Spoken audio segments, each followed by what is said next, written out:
How have you been able to maintain uStoki and uBabumbatha?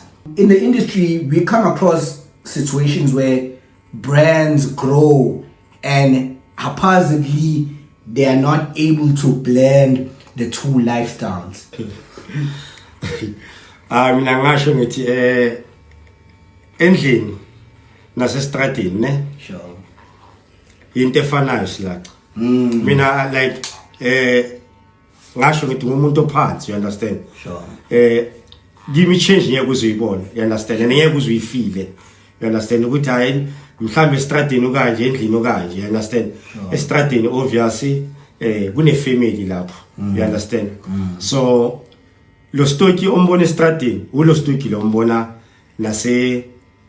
nasendlini straight ejardini, you understand? Like angichenchanga ngumuntu ukuthi uphansi ayengenze ngithi mhlambe mangisestradini ngiquiet mangifika estradini ngumuntu ukuthi mhlambe ulastar kakhulu wenza into ezisnacks, you understand? Angenze into ezisnacks, ngumuntu okham nje, umuntu oziphethe kahle okhona nokubona ngikwazi ukuthi ngizikhuze, you understand? Kwezinye izinto ukuthi ama into kanje ongayenzi into into enezinjalo. So angisulo umuntu lo ukuthi mhlambe ngasho ngithi hayi ngayithu stupid izinto hayi. Sure.